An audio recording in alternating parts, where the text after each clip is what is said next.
Welcome to another new video.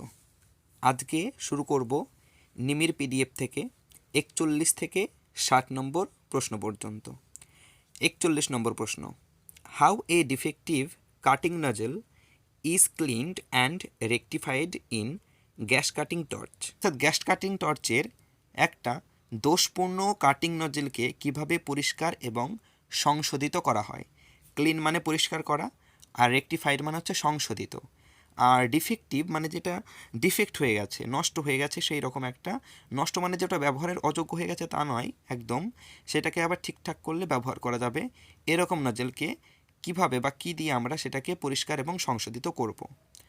এই দেখো তোমরা যা দিয়ে আমরা সেটা নজলের মুখটাকে আমরা পরিষ্কার করি সেটা হচ্ছে নজল ক্লিনারও বলে যাকে, এবার টিপ ক্লিনারও বলা হয়। এই যে ডান দিকে যে ছবিটা আছে সেটা হচ্ছে টিপ ক্লিনার। এগুলো বিভিন্ন সাইজের হয়ে থাকে। নজলের যে ছিদ্র থাকবে তেমন ছিদ্রতে আমরা এই টিপ ক্লিনার ঢুকিয়ে সেটাকে পরিষ্কার করব। আর সাইডে রয়েছে এমডি পেপার, যেটা দিয়ে তোমরা জানো জং ছাড়ানো হয়। তাহলে এখানে সঠিক উত্তর কী হয়ে যাবে? Nozzle cleaner plus MD paper, এটা হয়ে যাবে সঠিক উত্তর। এবার 42 নম্বর প্রশ্ন, what is the thickness of the plate that can be cut by using 0.8 mm cutting nozzle. অর্থাৎ 0.8 mm কাটিং নজল দিয়ে আমরা কতটা পুরু বা কতটা মোটা প্লেট কাটতে পারি? উত্তর হবে আপ টু 6 mm। তোমরা এখানে চার্ট দেখতে পারবে। এই যে দেখো এখানে যে পুরুটা আছে, মেটালের যে পুরুত্বটা সেটা আছে 3.6 mm। এই যে এই 3.3 থেকে 6 mm সাইজের যে মেটাল হবে পুরু, সেই মেটালটাকে আমরা 1/32 ইঞ্চ, অর্থাৎ এটা ইঞ্চির আকারে আছে, এই সাইজের নজল দিয়ে আমরা এই 3 থেকে 6 মিলিমিটার পুরুত্বের মেটাল কাটতে পারবো। 1/32 ইঞ্চি, এটাকে আমরা যদি মিলিমিটারে কনভার্ট করি তাহলে হয় 0.8 মিলিমিটার। ঠিক আছে, এইভাবে পরপর দেওয়া আছে। 5 থেকে 12 মিলিমিটার সাইজের আমরা কোনো মেটালকে, অর্থাৎ পুরুত্বের মেটালকে যদি আমরা কাটি তাহলে আমরা যে নজল ব্যবহার করব সেই নজলের সাইজ হবে 3/64 ইঞ্চি। এইভাবে এবার যেটা আমাদের প্রশ্ন ছিল যে 1/32 ইঞ্চি বা 0.8 মিলিমিটার সাইজের নজল দিয়ে আমরা কতটা পুরুত্বের মেটাল কাটতে পারবো, তো উত্তর হবে আপ টু 6 mm। দেখো এখানে লেখা আছে 3 থেকে 6 mm, তার মানে আপ টু 6 mm, উত্তর হবে আপ টু 6 mm। এবার 43 নম্বর প্রশ্ন, which gas flame combination is preferable for under water gas cutting of steel. অর্থাৎ আন্ডার ওয়াটার মানে জলের নিচে স্টিলকে কাট করার জন্য বা কাটিং করার জন্য আমরা কোন কোন গ্যাসের সংযোজন, কম্বিনেশন মানে হচ্ছে সংযোজন, উপযোগী বা ব্যবহারের উপযোগী, কোন কোন গ্যাস দিয়ে আমরা জলের নিচে স্টিলকে কাটতে পারবো? সঠিক উত্তর হবে অক্সিকোল গ্যাস। অক্সি মানে হচ্ছে অক্সিজেন, এখানে অক্সিজেন গ্যাস হচ্ছে জ্বলতে সাহায্য করবে কাকে? কোল গ্যাসকে। কোল গ্যাস নিজে জ্বলতে পারে এবং অক্সিজেন জ্বলতে সাহায্য করে। 44 নম্বর প্রশ্ন, what is the special method for safe storage of acetylene gas in cylinder. অর্থাৎ সিলিন্ডারে অ্যাসিটিলিন গ্যাসকে সংরক্ষণ করার যে বিশেষ প্রক্রিয়া, সেই বিশেষ প্রক্রিয়াটি কি? আমরা যখন এই সিলিন্ডারে অ্যাসিটিলিন গ্যাসকে করা হয়, স্টোর করা হয়, তখন কিন্তু সেটাকে একদম পিওর যে ফর্ম অ্যাসিটিলিনের, সেই পিওর ফর্মে সেটাকে রাখা হয় না। কেন? কারণ অ্যাসিটিলিন যে প্রেসারে থাকে, খুবই হাই প্রেসারে থাকে, তাই বিস্ফোরণের সম্ভাবনা থেকে যায়। তাই সেটাকে যখন আমরা সিলিন্ডারে সংরক্ষণ করি, সেটাকে কী আকারে সংরক্ষণ করি? Stored as dissolved gas in liquid acetone, অর্থাৎ লিকুইড অ্যাসিটন আকারে সেটাকে আমরা সংরক্ষণ করি। তাই সঠিক উত্তর হয়ে যাবে option D, stored as dissolved gas in liquid acetone, অর্থাৎ লিকুইড অ্যাসিটন আকারে সেটাকে আমরা সংরক্ষণ করি। 45 নম্বর প্রশ্ন, what is the method to produce a straight bevelled cut. অর্থাৎ স্ট্রেট বেভেলড কাট করার যে বিশেষ প্রক্রিয়া, সেই বিশেষ যে প্রক্রিয়া আমরা স্ট্রেট বেভেলড কাট করি, সেই প্রক্রিয়াটি কি? স্ট্রেট বেভেল কাট মানে কি? একটা হচ্ছে বেভেল মানে হচ্ছে ঢাল। ঢাল মানে কি? সেটা ঢালু আকৃতির হবে। তার মানে কি সেটা 90 ডিগ্রি কোণে হবে না, 90 ডিগ্রি বাদে যে কোনো একটা অ্যাঙ্গেলে সেই কাটটা হবে। এইবার আমরা এই কাটটা যখন করব তখন কি করব? দেখো ছবিটায় আছে, এই যে নিচে যে বড় মেটালটা আছে এই মেটালটাকে আমরা বেভেল কাট করব, অর্থাৎ ঢালু আকৃতির কাট করব, একদম সোজা নয়, 90 ডিগ্রিতে নয়, 90 ডিগ্রি বাদে যে কোনো অ্যাঙ্গেলে কাট করব। এই কাট করার জন্য আমরা ওপরে দুটো সাপোর্ট নেব। দুটো সাপোর্ট নিয়ে যে আমরা গ্যাস কাটিং টর্চ থাকবে অর্থাৎ নজলের যে দিকটা, সেই নজলের দিকটা কি করব, ওই যে ওপরে যে দুটো মেটাল নেব, বার নেব, সেই বারে আমরা কি করব, ওটাকে একটু হেলান দিয়ে রাখবো, সাপোর্ট হিসাবে ওটাকে হেলান দেব। তার ফলে একটা ঢাল আকৃতির হয়ে যাবে, ঢালু হয়ে যাবে আমাদের নজলের যে মুখটা, সেটাও ঢালু আকৃতির হয়ে যাবে, এবং তার ফলে ঢালু হয়ে হয়ে কাটতে কাটতে চলে যাবে, আঁকা বাঁকাও হবে না, একদম বেফেল কাট হয়ে যাবে সঠিক। তাই আমরা সঠিক উত্তর এখানে কি হবে, যে using two straight bars clamped as a guide, অর্থাৎ দুটো স্ট্রেট বার আমরা গাইড হিসাবে সেখানে আটকে দেব। ঠিক আছে, এই যে উপরে দেওয়াই ছিল, এই যে উপরে দেখো দেখতে পারবে সি ক্ল্যাম্প দিয়ে আটকে দিয়েছি যে দুটো, এই দুটোকে বলা হয় স্ট্রেট বার্স ক্ল্যাম্পড, স্ট্রেট বার যে দুটো সেটাকে ক্ল্যাম্প অর্থাৎ আটকে দিয়েছি আমরা। পরের প্রশ্ন 46 নম্বর প্রশ্ন, what are the ইমপিউরিটিস contained in generated acetylene gas, অর্থাৎ উৎপন্ন অ্যাসিটিলিন গ্যাসে কি কি অশুদ্ধিতা, ইমপিউরিটিস মানে হচ্ছে অশুদ্ধিতা, আমরা যেমন বলি আবর্জনা, আগাছা, সেই রকম এই উৎপন্ন অ্যাসিটিলিন গ্যাসে কি কি অশুদ্ধিতা জমে থাকে। উত্তর হবে hydrogen dust hydrogen, option D lime dust, ammonia and water vapour. Water vapour মানে হচ্ছে জলীয় বাষ্প। তাহলে এই অশুদ্ধিতাগুলো কিন্তু উৎপন্ন অ্যাসিটিলিন গ্যাসে মিশে থাকে। 47 নম্বর প্রশ্ন, which material is stored at the bottom compartment of acetylene gas purifier, অর্থাৎ অ্যাসিটিলিন গ্যাস পিউরিফায়ারের একদম শেষ বা নিচের কম্পার্টমেন্টে কোন ম্যাটেরিয়াল স্টোর করা হয়, জমা করা হয়। সঠিক উত্তর হবে অপশন সি পিউমিস স্টোন। এখানে দেখো এই যে একটা অ্যাসিটিলিন পিউরিফায়ার আছে, এখানে শেষ যে 3টে কম্পার্টমেন্টে ভাগ করা আছে, এবং শেষ অর্থাৎ বটম যে কম্পার্টমেন্ট আছে সেখানে পিউমিস স্টোন ব্যবহার করা হয়। এবং এই পিউমিস স্টোনের কাজ কি, এইটা কি করে, অ্যাসিটিলিন গ্যাসের যে অশুদ্ধিতা বা ইমপিউরিটিস থাকে, আমরা আগের প্রশ্নে পড়েছি hydrogen, lime dust, ammonia, water vapour, এই যে ইমপিউরিটিস থাকে, এই ইমপিউরিটিসগুলিকে রিমুভ করে দেয়, মানে বের করে দেয়। তাহলে পিউমিস কোথায় ব্যবহার করা হয়, একদম বটম কম্পার্টমেন্টে। তাহলে এখানে সঠিক যে উত্তর হবে সেটা হচ্ছে pumice stone, option C pumice stone. এবার প্রশ্ন নম্বর 48, which is a resistance welding method. এই যে অপশন 4টে দেওয়া আছে এর মধ্যে কোনটা রেজিস্ট্যান্স ওয়েল্ডিংয়ের উদাহরণ। উত্তর হবে স্পট ওয়েল্ডিং। দেখো স্পট ওয়েল্ডিংটা কেমন, এই যে দেখেছো স্পট, বাঁ দিকে রয়েছে স্পট ওয়েল্ডিং মেশিনটা, এবং এই যে দুটো ইলেকট্রোড রয়েছে, এই ইলেকট্রোড কি করে, এই ইলেকট্রোডের মাঝে আমরা যে মেটালটাকে ওয়েল্ডিং করব সেটাকে রাখবো, এবং নিচে যে অংশ নীল কালারের রয়েছে সেটাকে আমরা পা দিয়ে চাপ দেবো, প্রেশার দেবো, তার ফলে এই যে ইলেকট্রোড দুটো কাছাকাছি চলে আসবে, এবং মাঝখানে আমাদের এই যে মেটালটা রাখবো, এবং সেই মেটালটা ওখানে কারেন্টের উৎপন্ন হবে, এবং কারেন্টের উৎপন্নর সাথে সাথে ওইটা জুড়ে যাবে। একটা ইলেকট্রোড পজিটিভে কানেক্ট করা থাকবে, আর একটা থাকবে নেগেটিভে, এবং পজিটিভ নেগেটিভে যখন সংঘর্ষ হবে তখন আর্ক উৎপন্ন হবে, এবং আমাদের মেটাল দুটো জুড়ে যাবে, অর্থাৎ ওয়েল্ডিং হয়ে যাবে। এরপরে 49 নম্বর প্রশ্ন, which safety device is used to protect face from ultraviolet rays while welding. আচ্ছা, যখন ওয়েল্ডিং করা হয় তখন আর্ক ওয়েল্ডিং করার সময় যে আলট্রাভায়োলেট রশ্মি বেরোয়, সেই আলট্রাভায়োলেট রশ্মি থেকে আমাদের ফেস বা মুখমণ্ডলকে প্রোটেক্ট করা বা সুরক্ষার জন্য আমরা কোন সেফটি ডিভাইস ব্যবহার করি। আমরা মুখমণ্ডলকে সুরক্ষা করার জন্য সেফটি ডিভাইস ব্যবহার করি, সেটাকে বলা হয় কি, hand shield, option C hand shield.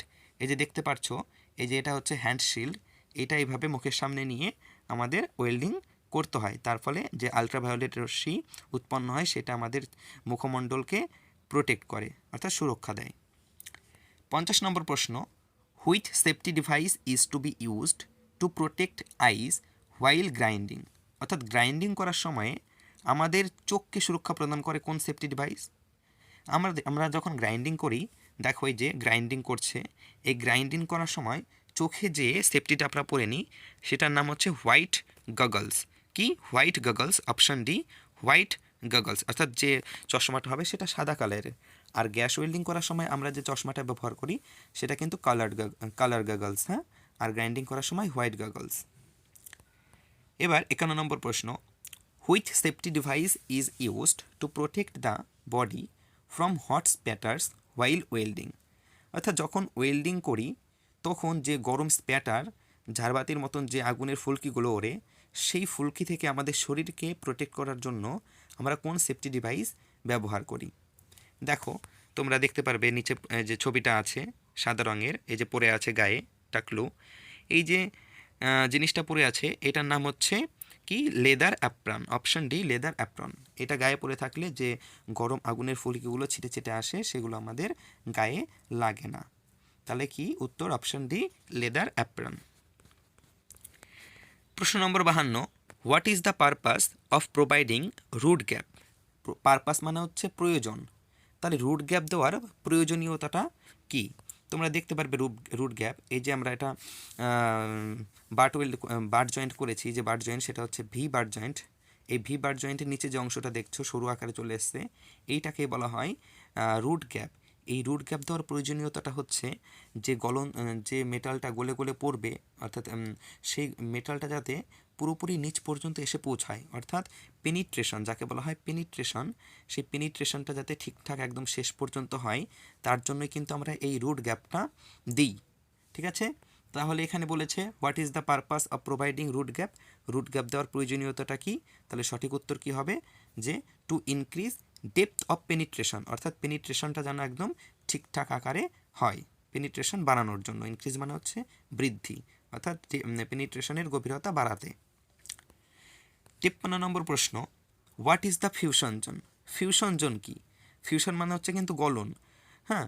এবার ফিউশন জোন কী জিনিস, দেখো ছবিতে দেখিয়েছে, এই যে অংশটা আছে এটা হচ্ছে ফিউশন জোন। দেখো এই যে এটা হচ্ছে টি জয়েন্ট, এই টি জয়েন্ট করার সময় আমরা জয়েন্ট করার সময় অর্থাৎ আর্ক ওয়েল্ডিংয়ের সময় যখন ওয়েল্ডিং করি তখন আমরা যে ইলেকট্রোড যখন আমরা টাচ করছি তখন যে প্যারেন্ট ম্যাটেরিয়াল বা যে মেটালটাকে আমরা ওয়েল্ডিং করছি সেই মেটালটাও হিট হয়, এবং হিট হওয়ার ফলে সেই মেটালটাও কিন্তু সেই জায়গাটায় গলে যায়, এবং যতটা পরিমাণ গভীরতা পর্যন্ত ডিপ পর্যন্ত সেই মেটালটা গলে যায় সেই অংশটুকুই বলা হয় ফিউশন। কি বলে, ফিউশন জোন। তাহলে এখানে সঠিক উত্তর হবে fused depth. What is the fusion zone. Fusion zone কি, ফিউশন জোন হচ্ছে ফিউজড ডেপথ, অর্থাৎ যে পরিমাণ অংশ গলে যায় সেটা হচ্ছে ফিউজড ডেপথ। প্রশ্ন নম্বর 54, which tool is to be used to remove slag on welded bit. Welded bit থেকে স্ল্যাগকে অপসারণ করার জন্য বা সরানোর জন্য কোন টুল ব্যবহার করা হয়। ওয়েল্ডেড বিট কী জিনিস, আমরা মেটালের ওপরে যখন ওয়েল্ড করি, এই যে দেখো এটার মেটাল আছে, ওই যে ওয়েল্ডিং করেছে, এবং ওয়েল্ডিং করার ফলে যে মেটালটা যে দাগটা তৈরি হয়েছে এটাকে বলা হয় ওয়েল্ডেড বিড। এবং এই ওয়েল্ডেড বিডের ওপরে যখন আমরা ওয়েল্ডিং করি তখন একটা আস্তরণ পড়ে যায়, সেই আস্তরণকে বলা হয় স্ল্যাগ। সেটাকে সরানোর জন্য আমরা কী ব্যবহার করি, এই যে ছবিতে দেখছো এটাকে বলা হয় চিপিং হ্যামার। কি বলে, চিপিং হ্যামার। এটার সাহায্যে আমরা সেই স্ল্যাগটাকে ঠুকে ঠুকে অপসারণ করে দিই। তাহলে সঠিক উত্তর কি হবে, উত্তর হবে চিপিং হ্যামার। তাহলে কোন টুলের সাহায্যে আমরা সেই স্ল্যাগটাকে অপসারণ করছি ওয়েল্ডেড বিট থেকে, চিপিং হ্যামার, অপশান সি। 55 নম্বর প্রশ্ন, what is the use of oxidising flame. অর্থাৎ অক্সিডাইজিং ফ্লেমের ব্যবহার, কোন মেটালে আমরা অক্সিডাইজিং ফ্লেম ব্যবহার করি। ফ্লেম সাধারণত 3 রকমের হয়, আমরা দেখেছি সে গ্যাস ওয়েল্ডিংয়ে। একটা হচ্ছে কার্বোরাইজিং ফ্লেম, যেখানে অ্যাসিটিলিনের পরিমাণ বেশি থাকে অক্সিজেনের তুলনায়, এবং এর টেম্পারেচার কিন্তু 2900 ডিগ্রি সেন্টিগ্রেড হয়। এখানে আমরা কিন্তু আগুনের 3টি শিখা দেখতে পাই। ঠিক আছে, এইবার পরেরটা রয়েছে নিউট্রাল ফ্লেম, যেখানে অ্যাসিটিলিন এবং অক্সিজেনের পরিমাণ একই থাকে, এর তাপমাত্রা হচ্ছে 3100 ডিগ্রি সেন্টিগ্রেড, এবং এইখানে যে ইনার কোণ তৈরি হয় এটা চেনার উপায় হচ্ছে এইখানে যে ইনার কোণ হবে, অর্থাৎ ভেতরে যে ছোটো যে শিখাটা দেখতে পাচ্ছ এই ইনার কোণটা লম্বা আকৃতির হবে। কার তুলনায় লম্বা হবে, অক্সিডাইজিংয়ের তুলনায় লম্বা হবে, কিন্তু এখানে শিখা কিন্তু দুটোই দেখা যাবে, এবং ভেতরে শিখাটা একটু লম্বা আকৃতির হবে। আর একটা রয়েছে অক্সিডাইজিং ফ্লেম। এই অক্সিডাইজিং ফ্লেমে যে শিখাটা ভেতরের ইনার কোণ হবে সেই ইনার কোণটা নিউট্রালের তুলনায় একটু ছোট আকৃতির হবে। হ্যাঁ, অক্সিডাইজেনের যে ইনার কোণ হয় সেটা ছোট আকৃতির হয়, এবং এর যে তাপমাত্রা সবথেকে অধিক তাপমাত্রা এটা তাপমাত্রা হচ্ছে 3300 ডিগ্রি সেন্টিগ্রেড, এবং এই ফ্লেমে অ্যাসিটিলিনের পরিমাণের তুলনায় অক্সিজেনের পরিমাণ বেশি থাকবে। এবার পাশে দেখো দেওয়া আছে মাইল্ড স্টিলের ওয়েল্ডিং করার জন্য আমরা নিউট্রাল ফ্লেম ব্যবহার করব, কপার ওয়েল্ডিংয়ের জন্য নিউট্রাল ফ্লেম ব্যবহার করব, ব্রাশ ওয়েল্ডিংয়ের জন্য আমরা অক্সিডাইজিং ফ্লেম ব্যবহার করব, কাস্ট আয়রনের জন্য নিউট্রাল ফ্লেম ব্যবহার করব, স্টেনলেস স্টিলের জন্য নিউট্রাল ফ্লেম ব্যবহার করব, অ্যালুমিনিয়ামের ওয়েল্ডিংয়ের জন্য নিউট্রাল ফ্লেম ব্যবহার করব, এবং স্টেলাইটের ওয়েল্ডিং করার জন্য আমরা কার্বোরাইজিং ফ্লেম ব্যবহার করব। আমাদের প্রশ্নে ছিল যে অক্সিডাইজিং ফ্লেম কোন ধাতুর ওয়েল্ডিংয়ের জন্য ব্যবহার করব, তাহলে উত্তর হবে সুইটেবল ফর ব্রাশ ওয়েল্ডিং, অর্থাৎ পিতলের ওয়েল্ডিংয়ের জন্য আমরা অক্সিডাইজিং ফ্লেম ব্যবহার করব। পরবর্তী প্রশ্ন নম্বর 56, what is the name of part x শোন। এই যে দেখতে পাচ্ছ যে হ্যাকশোটা রয়েছে, এই হ্যাকশোতে যে এক্স চিহ্ন দিয়ে যে জায়গাটা ইঙ্গিত করেছে এই জায়গাটাকে কি বলা হয়। আগে জেনে নিই এই জায়গাটা কি। এইটা হচ্ছে হ্যাকশো ফ্রেম, এটা হচ্ছে হ্যাকশো ফ্রেম, আর নিচে যেটা আছে সেটা হ্যাকশো ব্লেড। এই হ্যাকশো ফ্রেমে যে 3টে ছোট ছোট ছিদ্র আছে, এই ছিদ্রে যে স্ক্রু লাগানো থাকে সেটাকে আমরা লুজ করে এই যে হ্যাকশো ফ্রেমের যে আকারটা সেটাকে ছোট করতে পারি। যখন ব্লেডের আকার ছোট হবে তখন হ্যাকশো ফ্রেমটা আমরা ছোট করে ব্লেডটাকে আটকে নেব। যখন ব্লেডের আকার বড় হবে অর্থাৎ দৈর্ঘ্যটা বড় হবে তখন এটা হ্যাকশো ফ্রেমটা অ্যাডজাস্ট করে বড় করে নিয়ে সেই ব্লেডটাকে আটকে নেব। তাহলে এই যে জায়গাটা দেখিয়েছে এই জায়গাটার নাম কি হলো, যে frame length adjustment. Frame length আমরা বড় ছোট করতে পারছি এখানে অ্যাডজাস্ট করে, তাই এই জায়গাটার নাম হচ্ছে ফ্রেম লেন্থ অ্যাডজাস্টমেন্ট। তাহলে উত্তর হলো অপশন ডি। 57 নম্বর প্রশ্ন, what are the main causes of accidents while using a hammer. অর্থাৎ হাতুড়ি দিয়ে কাজ করার সময় বা হাতুড়ি ব্যবহারের সময় আমাদের দুর্ঘটনা ঘটার মূল কারণ কি। মেন কজেস মানে হচ্ছে মূল কারণ, কজ মানে হচ্ছে কারণ। কি কারণ হতে পারে? এই যে যখন আমরা হাতুড়ি লাগাই হ্যান্ডেলের সাহায্যে, তখন ওই সেই হ্যান্ডেলটাকে যদি আমরা সঠিকভাবে না লাগাই, যদি নড়াচড়া করে, তাহলে আমাদের দুর্ঘটনা ঘটার সম্ভাবনা থাকে। তাহলে উত্তর কী হবে? Option A, poorly fitted or broken handle, option A. 58 নম্বর প্রশ্ন, what are the solutions for the safety in the gas welding. অর্থাৎ গ্যাস ওয়েল্ডিংয়ের জন্য গ্যাস ওয়েল্ডিংয়ের সুরক্ষার সমাধান কি? গ্যাস ওয়েল্ডিংয়ের সুরক্ষার সমাধান কি, অর্থাৎ কি সুরক্ষা আমরা নেব আগে থেকেই? উত্তর হবে এখানে option D, work area free from flammable material. অর্থাৎ আমরা যেখানে বসে গ্যাস ওয়েল্ডিং করব তার আশেপাশে যাতে কোনো জ্বলনশীল ম্যাটেরিয়াল বা পদার্থ না থাকে, তাহলে কি হবে? আগুন ধরে যাবে সেখানে খুব সহজেই, খুব তাড়াতাড়ি ধরে যাবে, তার ফলে দুর্ঘটনা ঘটবে। তাই আগে থেকেই সেই জায়গায় কোনো ফ্লেমেবল ম্যাটেরিয়াল রাখবো না, অর্থাৎ জ্বলনশীল পদার্থ রাখবো না, দূরে সরিয়ে রাখবো। তাহলে এই 58 নম্বর প্রশ্নের সঠিক উত্তর অপশন ডি। 59 নম্বর প্রশ্ন, what is the treatment to a person having eye irritation caused by arc flashes. অর্থাৎ আর্ক ওয়েল্ডিং করার সময় যে আর্ক ফ্ল্যাশ হয়, সেই আর্ক ফ্ল্যাশের ফলে চোখ জ্বালা করলে কোন চিকিৎসা তাকে দেওয়া উচিত? আমরা কোন চিকিৎসা দেবো তাকে? প্রথমে কোন ট্রিটমেন্ট করব? তার চোখে আমরা আই ড্রপ দিয়ে দেবো। কি দেবো? Eye drop. তাহলে উত্তর হবে option B, use eye drops. 60 অর্থাৎ last question, which safety device is fitted to avoid explosion of acetylene generator due to high pressure. অর্থাৎ অ্যাসিটিলিন জেনারেটরের উচ্চ চাপের ফলে, এক্সপ্লোশন মানে হচ্ছে কি? এক্সপ্লোশন মানে হচ্ছে বিস্ফোরণ। অর্থাৎ অ্যাসিটিলিন গ্যাসের উচ্চ চাপের ফলে বিস্ফোরণকে রোধ করতে আমরা কোন সেফটি ডিভাইস ফিট করব? সঠিক উত্তর হবে এই option C, hydraulic back pressure valve. এর ফলে আমাদের যে দুর্ঘটনা ঘটে বা বিস্ফোরণ ঘটে সেটাকে এই হাইড্রোলিক ব্যাক প্রেশার ভালভ কিন্তু রোধ করে দেবে, অর্থাৎ আটকে দেবে। তাহলে সঠিক উত্তর হলো অপশান সি। আজকে প্রশ্ন নম্বর 60 পর্যন্তই। পরবর্তী ভিডিও হবে প্রশ্ন নম্বর 61 থেকে।